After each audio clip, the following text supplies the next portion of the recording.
Yang juga menjadi sorotan, saudara, polisi menyita rumah, uang tunai, mobil hingga perhiasan senilai miliaran rupiah yang diduga merupakan hasil tindak pidana pencucian uang peredaran narkoba. Direktorat Reserse Narkoba Polda Kalimantan Barat menyebutkan mobil dan barang-barang ini adalah hasil sitaan dari 3 tersangka kasus peredaran narkotika. Barang bukti yang disita polisi dalam kasus ini antara lain 2 rumah, 3 mobil, sepeda motor, bermacam perhiasan emas, uang tunai hingga buku tabungan dengan nilai total aset mencapai 2,1 miliar rupiah. Rumah kan bisa dibawa ke sini.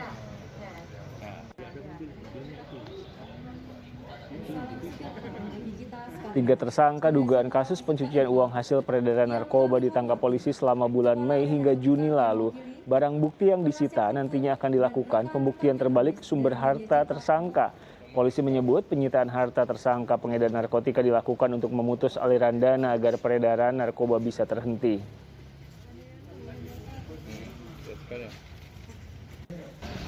Para pelaku yang kita ungkap di sini tidak selesai hanya tindak pidana narkoba aja. Rekan-rekan perlu ketahui, akan kita istilahnya miskinkan. Ya. Kenapa kita tindak lanjuti tindak pidana uang, pencucian uang? Karena orang-orang atau bandar yang kita ungkap, kenapa masih bisa bekerja? Karena masih memiliki uang ya di dalam. Jangan direkam, Bapak. Iya, saya tahu kamu. Ini video amatir penangkapan salah satu tersangka peredaran gelap narkotika yang berinisial SM oleh Ditres Narkoba Polda Kalimantan Barat beberapa waktu lalu. Dari tangan salah satu tersangka, polisi menyita sabu seberat 4 ons dan aset senilai 701 juta rupiah. 3 tersangka yang ditangkap polisi dalam kasus peredaran narkoba ini rata-rata memiliki aset 300 juta sampai 1,1 miliar rupiah. Jangan direkam, Bapak. Iya, saya tahu kamu beli. Untuk mengulas penyitaan harta pengedar narkoba di Pontianak, Kalimantan Barat, saya sudah bersama dengan Direktur Reserse Narkoba Polda Kalimantan Barat, Kombes Yohanes Hernowo. Pak Yohanes, bisa diceritakan awalnya terungkap dan akhirnya disita barang-barang yang ada di belakang Anda seperti apa? Ya, jadi berawal dari mengungkap tersangka WW, di mana didapatkan barang bukti sabu sebanyak 4 ton. Setelah itu kita kembangkan, ternyata si Wawan ini adalah bandar besar. Dia memiliki kaki tangan, sehingga kita ungkap sampai kaki tangan bawahnya. Setelah kita ungkap, kita ikuti follow the money dan follow the asset. Nah, di sana kita temukan beberapa aset yang diduga hasil dari penjualan narkoba. Sehingga aset-aset tersebut seluruhnya kita amankan untuk kita kenakan TPPU-nya. Ya, jadi dari seluruh aset yang kita kumpulkan seluruhnya 2.184.580.000. Sampai saat ini sedang proses untuk perkara tindak pidana narkobanya saat ini sudah tahap 1. Tadi Anda bilang menangkap salah satu bandar besar. Sebesar apa, Pak? Sebenarnya sebesar si Wawan ini sudah lama 3 tahun, ya 3 tahun menjadi bandar. Kemudian peredaran di Pontianak salah satunya adalah Wawan. Memang Wawan itu sudah menjadi target kami yang lama kita incar. Karena memang Wawan langsung mengambil barang dari negara Malaysia. Gitu Mas Tiko.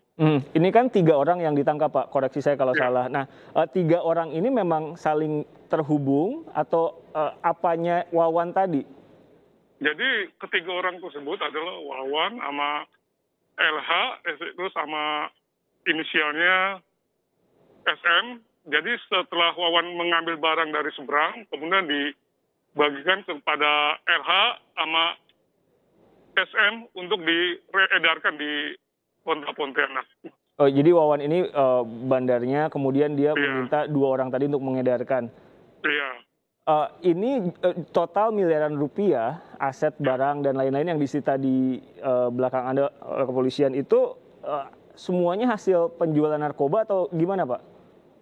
Ya, setelah kita dalami, ya memang dari ketiga tersangka itu tidak memiliki pekerjaan lain. Emang tidak hanya pekerjaannya sebagai peredar. Jadi setelah kita dalami, dari yang kita sita buku rekening maupun kendaraan yang dia beli tidak bisa menunjukkan asal-usul uangnya itu dari mana. Ini juga akan dikembangkan ke tindak pidana pencucian uang. Bisa dijelaskan lebih detail soal itu, Pak Yohanes? Bagaimana, Mas? Ini juga kan akan dikembangkan ke tindak pidana pencucian uang. Bisa jelaskan secara detail soal itu seperti apa sejauh ini sudah apa perkembangannya? Jadi untuk perkembangan tindak pidana pencucian uangnya udah kita periksa seluruhnya, saksi-saksi, kemudian dari aliran banknya juga sudah ikutin. Mungkin semoga sebentar lagi akan tahap 1 juga, Mas. Ini mereka mengedarkannya di daerah mana saja, Pak? Ya, hasil pemeriksaan keterangan si tersangka bahwa yang barang sabu itu diedarkan hanya di kota Pontianak aja, Mas. Tadi saya juga menyimak wawancara Anda dengan sejumlah media. Anda bilang ini akan digunakan dengan pembuktian terbalik. Bisa cerita lebih banyak soal itu, Pak Yohanes? Ya, jadi kalau tindak pidana pencucian uang kan nanti dipersidangkan kalau dia memiliki pembuktian bisa dibuktikan di persidangan, Mas. Kalau emang itu bukan hasil dari penjualan hasil narkoba, mungkin bisa dibuktikan nanti di pengadilan gitu maksudnya. 3 orang sudah ditangkap. Pengembangannya seperti apa, Pak? Apakah di atasnya W tadi, seperti yang Anda bilang, masih ada lagi orang yang memiliki kekuatan finansial besar untuk mengedarkan narkoba dan membahayakan warga? Hasil keterangan dari tersangka Wawan, bahwa di atas Wawan emang tidak ada lagi, karena emang menurut keterangan Wawan ngambil sendiri langsung dari Malaysia. Kemudian diredarnya dengan 2 orang tersebut tersangka yang lain gitu. Oh, jadi sejauh ini kepolisian baru akan 3 orang ini saja ya, Pak? Belum ada pengembangan ke kemungkinan di bawahnya Wawan ada lagi atau tidak? Ya, tidak ada. Sementara ini belum ada. Oke, terima kasih Pak Yohanes meluangkan waktu untuk kami di Kompas Petang.